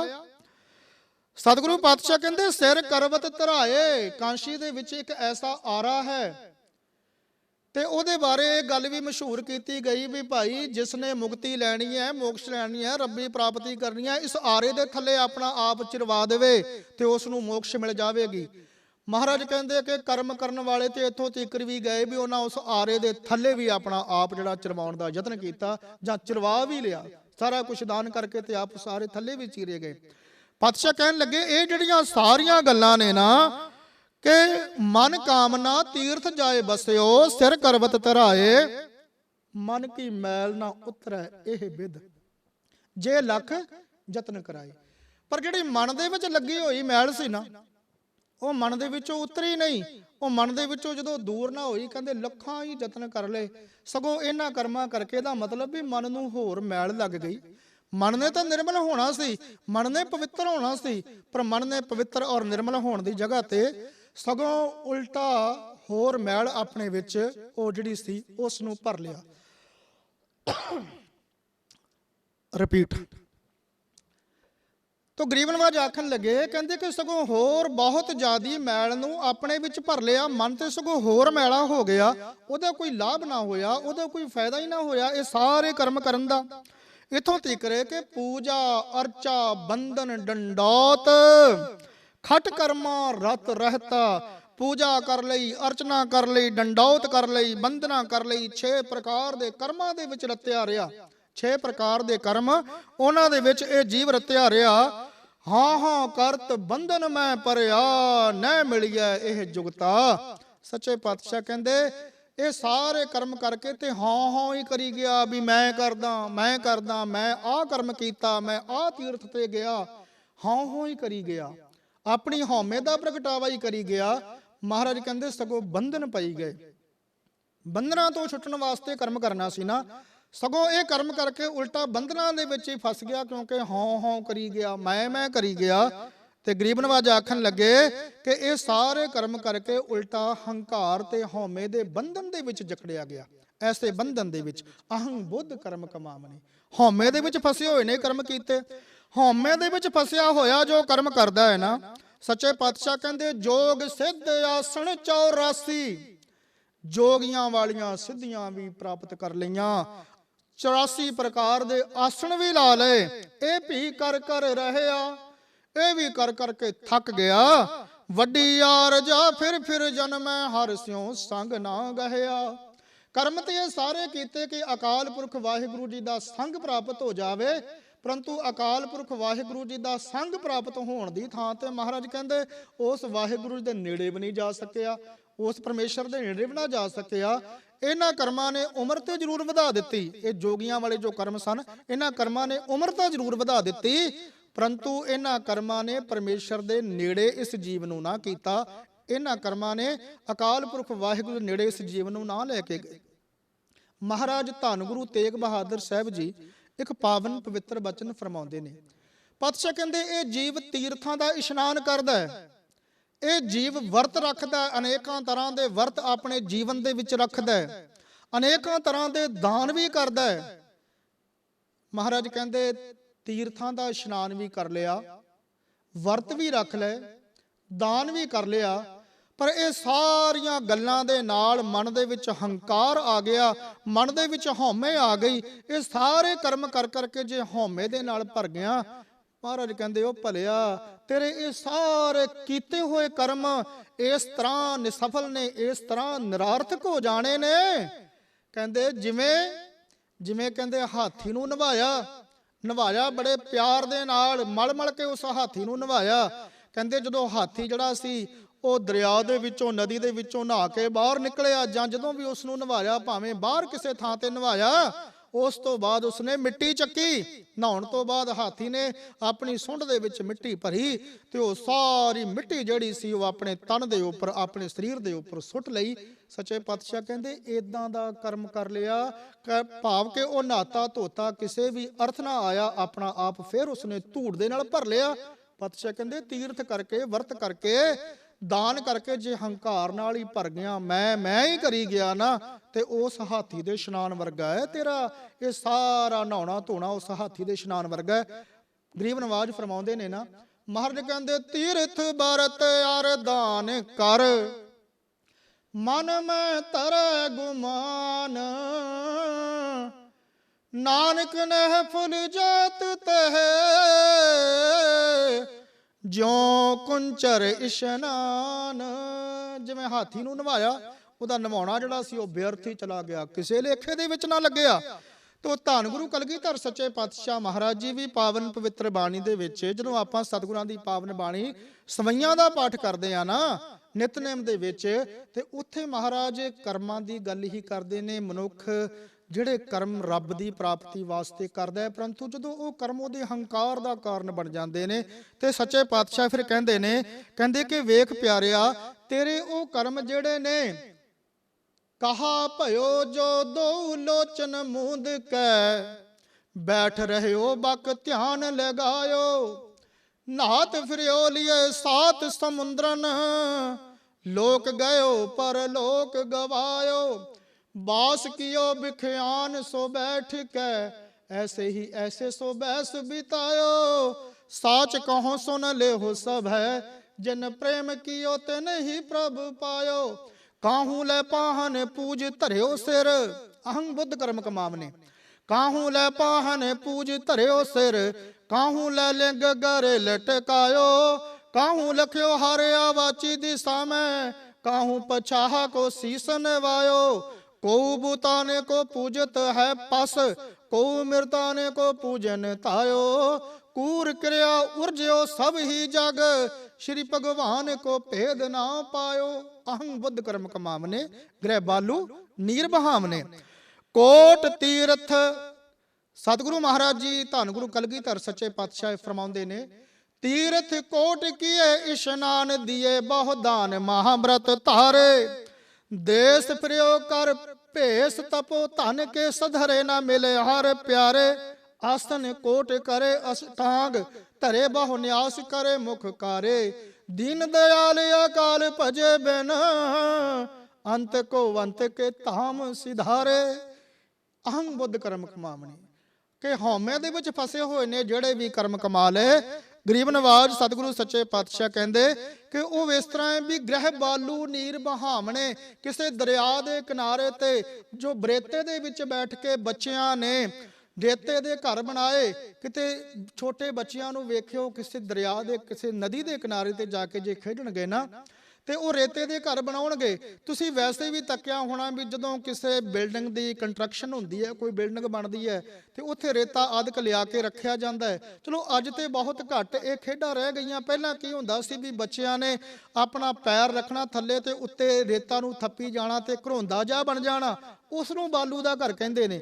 ਮਹਾਰਾਜ ਕਹਿੰਦੇ ਕਿ ਦਰਿਆ ਦੇ ਕਿਨਾਰੇ ਤੇ ਜਾ ਕੇ ਬਣਾਏ ਹੋਏ ਉਹ ਰੇਤੇ ਦੇ ਘਰ ਜਦੋਂ ਪਾਣੀ ਦੀ ਛੱਲ ਆਉਂਦੀ ਹੈ ਤੇ ਉਹ ਸਾਰੇ ਫੇਰ ਉਹ ਢਹਿ ਜਾਂਦੇ ਨੇ, ਰੇਤੇ ਦਾ ਰੂਪ ਹੀ ਹੋ ਜਾਂਦੇ ਨੇ। ਗ੍ਰਹਿ ਬਾਲੂ ਨੀਰ ਬਹਾਵਨੇ, ਮਹਾਰਾਜ ਕਹਿੰਦੇ ਜਿੱਦਾਂ ਉਹ ਰੇਤੇ ਦੇ ਬਣੇ ਹੋਏ ਘਰ ਪਾਣੀ ਵਹਾ ਕੇ ਲੈ ਜਾਂਦਾ ਹੈ ਨਾ, ਉਹ ਹੰਕਾਰ ਦੇ ਵਿੱਚ ਕੀਤੇ ਹੋਏ ਕਰਮ ਤੇ ਇਦਾਂ ਹੀ ਰੁੜ ਜਾਂਦੇ ਨੇ। ਉਹਨਾਂ ਦਾ ਕਦੇ ਕੋਈ ਲਾਭ ਨਹੀਂ ਹੁੰਦਾ, ਕਦੇ ਕੋਈ ਫਾਇਦਾ ਨਹੀਂ ਹੁੰਦਾ। ਇੱਕ ਦਿਨ ਮਹਾਰਾਜ ਧੰਨ ਗੁਰੂ ਕਲਗੀਧਰ ਸੱਚੇ ਪਾਤਸ਼ਾਹ ਜੀ ਗਰੀਬ ਨਵਾਜ ਸਤਿਗੁਰੂ ਇੱਕ ਦਰਿਆ ਤੇ ਮਹਾਰਾਜ ਆਏ ਤੇ ਦਰਿਆ ਤੇ ਬਹੁਤ ਸਾਰੀ ਭੀੜ ਜੁੜੀ ਹੋਈ ਹੈ, ਬਹੁਤ ਸਾਰੀ ਭੀੜ, ਸਤ ਸੰਗਤ ਬਹੁਤ ਸਾਰੀ ਭੀੜ ਜਦੋਂ ਉੱਥੇ ਜੁੜੀ ਹੋਈ ਹੈ ਤੇ ਸੱਚੇ ਪਾਤਸ਼ਾਹ ਮਹਾਰਾਜ ਜੀਆਂ ਨੇ ਗੁਰਸਿੱਖਾਂ ਨੂੰ ਪੁੱਛਿਆ ਕਿ ਪਿਆਰਿਓ ਇੱਥੇ ਇੰਨੀ ਭੀੜ ਕਿਉਂ ਜੁੜੀ ਹੈ। ਉਹ ਕਹਿਣ ਲੱਗੇ ਸਤਿਗੁਰੂ ਜੀ ਪਤਾ ਕਰਕੇ ਆਉਨੇ ਆ। ਉਹ ਜਦੋਂ ਗਏ ਤੇ ਉਹਨਾਂ ਨੇ ਜਾ ਕਰਕੇ ਗੁਰਸਿੱਖਾਂ ਨੇ ਤੱਕਿਆ ਤੇ ਉੱਥੇ ਇੱਕ ਐਸਾ ਸਾਧੂ ਹੈ, ਇੱਕ ਐਸਾ ਜੋਗੀ ਹੈ ਸਿੱਧੀਆਂ ਤੇ ਕਰਾਮਾਤਾਂ ਦਾ, ਜੋ ਆਪਣੇ ਆਪ ਨੂੰ ਧਾਰਨੀ ਦੱਸਦਾ ਹੈ। ਤੇ ਉਹ ਇੱਕ ਗੱਲ ਕਹਿੰਦਾ ਹੈ ਵੀ ਮੈਂ ਇਸ ਦਰਿਆ ਨੂੰ ਤੁਰ ਕੇ ਪਾਰ ਕਰ ਸਕਦਾ ਵਾਂ, ਇਸ ਦਰਿਆ ਤੋਂ ਮੈਂ ਪਾਣੀ ਦੇ ਉੱਪਰ ਤੁਰ ਕੇ ਲੰਘ ਸਕਦਾ। ਗੁਰਸਿੱਖ ਆਏ, ਉਹਨਾਂ ਨੇ ਮਹਾਰਾਜ ਕਲਗੀਧਰ ਸੱਚੇ ਪਾਤਸ਼ਾਹ ਜੀਆਂ ਨੂੰ ਬੇਨਤੀ ਕੀਤੀ ਕਿ ਮਹਾਰਾਜ ਉੱਥੇ ਇੱਕ ਜੋਗੀ ਹੈ ਤੇ ਉਹ ਕਹਿੰਦਾ ਵੀ ਮੇਰੇ ਕੋਲੇ ਐਸੀ ਸਿੱਧੀ ਹੈ ਵੀ ਮੈਂ ਪਾਣੀ ਦੇ ਉੱਪਰ ਤੁਰ ਕੇ, ਪਾਣੀ ਦੇ ਉੱਪਰ ਚੱਲ ਕੇ ਇਸ ਦਰਿਆ ਨੂੰ ਪਾਰ ਕਰ ਸਕਦਾ। ਹੁਣ ਮਹਾਰਾਜ ਸੱਚੇ ਪਾਤਸ਼ਾਹ ਜੀ ਆਏ ਸਨ ਤੇ ਜਿਤਨੀਆਂ ਵੀ ਉੱਥੇ ਜੋ ਉਹ ਲੋਕਾਂ ਦੀ ਭੀੜ ਇਕੱਠੀ ਹੋਈ ਸੀ, ਜਿਤਨੀ ਭੀੜ ਇਕੱਠੀ ਹੋਈ ਸੀ, ਸਾਰਿਆਂ ਨੂੰ ਪਤਾ ਲੱਗਾ ਕਲਗੀਆਂ ਵਾਲੇ ਸਤਿਗੁਰੂ ਆਏ ਨੇ ਤਾਂ ਮਹਾਰਾਜ ਦੇ ਦਰਸ਼ਨ ਕਰਨ ਵਾਸਤੇ ਲੋਕ ਉਧਰ ਆ ਗਏ। ਉਸ ਜੋਗੀ ਨੂੰ ਵੀ ਖਿਆਲ ਆਇਆ ਕਿ ਇਹੋ ਜਿਹੇ ਕਿਹੜੇ ਸਤਿਪੁਰਖ ਨੇ ਜਿਨ੍ਹਾਂ ਦੇ ਦੀਦਾਰ ਵਾਸਤੇ ਇਹ ਸਾਰੇ ਚਲੇ ਗਏ ਨੇ। ਉਹ ਜੋਗੀ ਵੀ ਮਹਾਰਾਜ ਜੀਆਂ ਦੇ ਚਰਨਾਂ ਦੇ ਵਿੱਚ ਆਇਆ, ਗਰੀਬ ਨਵਾਜ ਸਤਿਗੁਰੂ ਜੀ ਦਾ ਦੀਦਾਰ ਕੀਤਾ, ਦਰਸ਼ਨ ਕੀਤਾ ਤੇ ਮਹਾਰਾਜ ਜੀਆਂ ਦੇ ਪਾਵਨ ਚਰਨਾਂ 'ਚ ਉਸਨੇ ਜਦੋਂ ਨਮਸਕਾਰ ਕੀਤੀ ਤੇ ਪਾਸ ਜਦੋਂ ਬੈਠਿਆ ਕਹਿਣ ਲੱਗਾ ਕਿ ਮਹਾਰਾਜ ਮੇਰੇ ਪਾਸ ਐਸੀ ਤਾਕਤ ਹੈ ਕਿ ਮੈਂ ਇਸ ਦਰਿਆ ਨੂੰ ਮੈਂ ਤੁਰ ਕੇ ਲੰਘ ਸਕਦਾ, ਪੈਦਲ ਲੰਘ ਸਕਦਾ, ਇਸ ਦਰਿਆ ਦੇ ਪਾਣੀ ਨੂੰ ਪਾਰ ਕਰ ਸਕਦਾ। ਸਿਧਾਂਤ ਸਮਝਿਓ, ਇਸ ਸਾਖੀ ਦੇ ਵਿੱਚੋਂ, ਇਸ ਪ੍ਰਮਾਣ ਦੇ ਵਿੱਚੋਂ ਸਿਰਫ ਆਪਾਂ ਸਿਧਾਂਤ ਸਮਝਣਾ ਕਿ ਜਿਹੜੇ ਕੀਤੇ ਹੋਏ ਅਹੰਗ ਬੁੱਧ ਦੇ ਕਰਮ ਨੇ ਉਹ ਕਿਸ ਤਰ੍ਹਾਂ ਵਹਿ ਜਾਂਦੇ ਨੇ ਪਾਣੀ ਦੇ ਵਿੱਚ, ਮਾਨੋ ਵੀ ਜਿਵੇਂ ਰੇਤੇ ਦੇ ਘਰ ਪਾਣੀ ਦੇ ਵਿੱਚ ਵਹਿ ਜਾਂਦੇ ਨੇ। ਸੱਚੇ ਪਾਤਸ਼ਾਹ ਮਹਾਰਾਜ ਕਹਿਣ ਲੱਗੇ, ਅੱਛਾ ਬਹੁਤ ਭਲਾ ਕਰਮ ਇਹ ਤੂੰ ਸਿੱਖਿਆ? ਕਹਿੰਦਾ ਹਾਂਜੀ, ਕਿ ਮੈਂ ਬੜੀ ਸਿੱਧੀ ਦੇ ਨਾਲ ਇਸ ਨੂੰ ਪ੍ਰਾਪਤ ਕੀਤਾ ਹੈ। ਸਤਿਗੁਰੂ ਸੱਚੇ ਪਾਤਸ਼ਾਹ ਮਹਾਰਾਜ ਉਸ ਨੂੰ ਕਹਿਣ ਲੱਗੇ ਵੀ ਸਾਨੂੰ ਤੂੰ ਇਸ ਪਾਣੀ ਦੇ ਉੱਪਰੋਂ ਪਾਰ ਹੋ ਕੇ ਵਿਖਾ। ਚਲੋ ਪ੍ਰਮਾਣ ਦੇ ਅਨੁਸਾਰ ਉਹ ਜੋਗੀ ਪਾਣੀ ਦੇ ਉੱਪਰ ਤੁਰਿਆ, ਉਸ ਨੇ ਉਹ ਪਾਣੀ ਤੁਰ ਕੇ ਪਾਰ ਕਰ ਦਿੱਤਾ, ਦਰਿਆ ਤੁਰ ਕੇ ਪਾਰ ਕਰ ਦਿੱਤਾ। ਤੇ ਸਾਧ ਸੰਗਤ ਮਹਾਰਾਜ ਸੱਚੇ ਪਾਤਸ਼ਾਹ ਜੀਆਂ ਨੇ ਉਸ ਵੇਲੇ ਇੱਕ ਜੋ ਉੱਥੇ ਬੇੜੀ ਵਾਲਾ ਸੀ, ਕਿਸ਼ਤੀ ਵਾਲਾ ਸੀ, ਉਸ ਨੂੰ ਬੁਲਾਇਆ। ਸਤਿਗੁਰੂ ਮਹਾਰਾਜ ਜੀ ਬੇੜੀ ਤੇ ਸਵਾਰ ਹੋਏ ਤੇ ਸਤਿਗੁਰੂ ਸੱਚੇ ਪਾਤਸ਼ਾਹ ਜੀ ਵੀ ਉਸ ਦਰਿਆ ਦੇ ਪਰਲੇ ਕਿਨਾਰੇ ਪਹੁੰਚ ਗਏ। ਜਦੋਂ ਮਹਾਰਾਜ ਪਰਲੇ ਪਾਸੇ ਪਹੁੰਚੇ, ਪਰਲੇ ਕਿਨਾਰੇ ਦੇ ਉੱਪਰ ਪਹੁੰਚੇ, ਉੱਥੇ ਉਹ ਜੋਗੀ ਵੀ ਹੈ। ਤੇ ਸੱਚੇ ਪਾਤਸ਼ਾਹ ਮਹਾਰਾਜ ਜੀ ਜਦੋਂ ਉੱਥੇ ਉਤਰੇ ਨੇ ਤੇ ਮਹਾਰਾਜ ਜੀ ਉਸ ਜੋਗੀ ਨੂੰ ਪੁੱਛਦੇ ਨੇ, ਕਹਿੰਦੇ ਹੇ ਸਿੱਧ ਲੋਕ, ਹੇ ਜੋਗੀ ਰਾਜ, ਵੀ ਤੂੰ ਇਹ ਸਿੱਧੀ ਨੂੰ ਪ੍ਰਾਪਤ ਕਰਨ ਵਾਸਤੇ ਕਿੰਨਾ ਸਮਾਂ ਖਰਚ ਕੀਤਾ? ਕਹਿਣ ਲੱਗਾ, ਮਹਾਰਾਜ ਮੈਂ ਇਸ ਸਿੱਧੀ ਨੂੰ ਪ੍ਰਾਪਤ ਕਰਨ ਵਾਸਤੇ ਆਪਣੇ ਜੀਵਨ ਦੇ 3-4 ਦਹਾਕੇ ਮੈਂ ਇਹਦੇ ਵਾਸਤੇ ਲਾਏ ਨੇ। ਮਹਾਰਾਜ ਕਹਿੰਦੇ ਅੱਛਾ। ਸਤਿਗੁਰਾਂ ਨੇ ਉਸ ਮਲਾਹ ਨੂੰ ਪੁੱਛਿਆ ਜਿਹੜਾ ਬੇੜੀ ਲੈ ਕੇ ਆਇਆ ਸੀ, ਉਹਨੂੰ ਪੁੱਛਿਆ ਵੀ ਹਾਂ ਤੂੰ ਸਾਨੂੰ ਪਾਰ ਕੀਤਾ, ਕਿੰਨੇ ਪੈਸੇ ਦਈਏ? ਉਹਨੇ ਆਖਿਆ ਜੀ ਉਹਨਾਂ ਸਮਿਆਂ ਦੇ ਵਿੱਚ ਜੋ ਦੀਵਾਨੀ ਚਵਾਨੀ ਚੱਲਦੀ ਸੀ, ਉਹ ਕਹਿਣ ਲੱਗਾ ਜੀ 2 ਆਨੇ ਦੇ ਦਿਓ। ਮਹਾਰਾਜ ਜੀ ਨੇ ਗੁਰਸਿੱਖਾਂ ਨੂੰ ਹੁਕਮ ਕੀਤਾ, ਉਹਨਾਂ 2 ਆਨੇ ਉਸ ਨੂੰ ਦੇ ਦਿੱਤੇ। ਤੋ ਸੱਚੇ ਪਾਤਸ਼ਾਹ ਉਸ ਸਿੱਧ ਨੂੰ, ਉਸ ਜੋਗੀ ਨੂੰ ਕਹਿਣ ਲੱਗੇ, ਕਹਿੰਦੇ ਪਿਆਰਿਆ ਵੀ ਜਿਹੜਾ ਕੰਮ 2 ਆਨਿਆਂ ਦੇ ਨਾਲ ਹੋ ਸਕਦਾ ਹੈ, ਤੂੰ ਸਾਰੀ ਉਮਰ ਲਾ ਕੇ 2 ਆਨਿਆਂ ਦਾ ਕੰਮ ਸਿੱਖਿਆ। ਸਾਰੀ ਉਮਰ ਲਾ ਕੇ ਜੇ ਕੁਝ ਸਿੱਖਿਆ ਤੇ ਉਹ 2 ਆਨਿਆਂ ਦੇ ਬਦਲੇ ਉਹ ਕੰਮ ਹੋ ਜਾਂਦਾ ਹੈ। ਉਸ ਜੋਗੀ ਨੇ ਮਹਾਰਾਜ ਜੀ ਦੇ ਚਰਨ ਫੜ ਲਏ, ਕਹਿਣ ਲੱਗਾ ਮਹਾਰਾਜ ਮੈਨੂੰ ਅੱਜ ਸਮਝ ਆਈ ਹੈ ਵੀ ਮੈਂ ਆਪਣਾ ਜੀਵਨ ਵਿਅਰਥ ਹੀ ਗਵਾ ਲਿਆ, ਤੇ ਜਿਸ ਨੂੰ ਪ੍ਰਾਪਤ ਕਰਨ ਦਾ ਮੈਂ ਯਤਨ ਕਰਦਾ ਰਿਹਾ ਉਹ ਤੇ 2 ਆਨਿਆਂ ਦੀ ਗੱਲ ਸੀ। ਤੋ ਮਹਾਰਾਜ ਜੀ ਕਹਿਣ ਲੱਗੇ, ਕਹਿੰਦੇ ਪਿਆਰਿਆ ਕਰਮ ਐਸਾ ਕਰੀਦਾ ਜਿਹਦੇ ਨਾਲ ਹਮੇਸ਼ਾ ਪ੍ਰਭੂ ਦੀ ਪ੍ਰਾਪਤੀ ਹੋਵੇ। ਤੋ ਗਰੀਬ ਨਵਾਜ ਜੀ ਆਖਣ ਲੱਗੇ ਕਿ ਐਸੇ ਕਰਮ ਜਿਹੜੇ ਅਹੰ ਬੁੱਧ ਕਰਮ ਕਮਾਵਨੇ, ਗ੍ਰਹਿ ਬਾਲੂ ਨੀਰ ਬਹਾਵਨੇ, ਹੰਕਾਰ ਦੇ ਵਿੱਚ ਕੀਤੇ ਹੋਏ ਕਰਮ ਜਾਂ ਐਸੇ ਕਰਮ ਜਿਨ੍ਹਾਂ ਦਾ ਹੰਕਾਰ ਪੈਦਾ ਹੋ ਜਾਵੇ, ਉਹ ਇਸ ਤਰ੍ਹਾਂ ਰੁੜ ਜਾਂਦੇ ਨੇ ਜਿਵੇਂ ਰੇਤਾ ਦੇ ਬਣੇ ਹੋਏ ਘਰਾਂ ਨੂੰ ਪਾਣੀ ਰੋੜ ਕੇ ਲੈ ਜਾਂਦਾ ਹੈ। ਪ੍ਰਭ ਕਿਰਪਾਲ ਕਿਰਪਾ ਕਰੈ, ਨਾਮ ਨਾਨਕ ਸਾਧੂ ਸੰਗ ਮਿਲੈ। ਸੱਚੇ ਪਾਤਸ਼ਾਹ ਮਹਾਰਾਜ ਫਰਮਾਉਂਦੇ ਨੇ, ਹਜ਼ੂਰ ਕਹਿੰਦੇ ਉਹ ਕਿਰਪਾਲੂ ਤੋਂ ਭਾਵ ਕਿਰਪਾ ਆਲਿਆ, ਆਲਿਆ ਕਹਿੰਦੇ ਘਰ ਨੂੰ, ਜਿਹੜਾ ਕਿਰਪਾ ਦਾ ਘਰ ਹੈ, ਜਿਹਦੇ ਵਿੱਚ ਕਿਰਪਾ ਹੀ ਕਿਰਪਾ ਵਰਸਦੀ ਹੈ, ਜੋ ਸਦਾ ਹੀ ਕਿਰਪਾ ਸਾਰਿਆਂ ਜੀਵਾਂ ਤੇ ਕਰਦਾ। ਐਸਾ ਉਹ ਕਿਰਪਾਲੂ ਪ੍ਰਮਾਤਮਾ, ਉਹ ਪ੍ਰਭੂ ਅਕਾਲ ਪੁਰਖ ਵਾਹਿਗੁਰੂ ਜੀ ਜਦੋਂ ਆਪਣੀ ਕਿਰਪਾ ਕਰਦਾ ਹੈ, ਉਹ ਪਾਰ ਬ੍ਰਹਮ ਪਰਮੇਸ਼ਰ ਦੀ ਕਿਰਪਾ ਜਦੋਂ ਪ੍ਰਾਪਤ ਹੁੰਦੀ ਹੈ। ਮਹਾਰਾਜ ਜੀ ਦੀ ਪਾਵਨ ਪਵਿੱਤਰ ਬਾਣੀ ਦੇ ਵਿੱਚ ਵੀ ਬਚਨ ਨੇ ਨਾ, ਸੱਚੇ ਪਾਤਸ਼ਾਹ ਕਹਿੰਦੇ ਰੱਬ ਦੇ ਚਰਨਾਂ ਦੇ ਵਿੱਚ, ਗੁਰੂ ਦੇ ਚਰਨਾਂ ਦੇ ਵਿੱਚ ਇਹ ਬੇਨਤੀ ਕਰਿਆ ਕਰ। ਕਿਹੜੀ ਬੇਨਤੀ ਕਰਨੀ ਹੈ?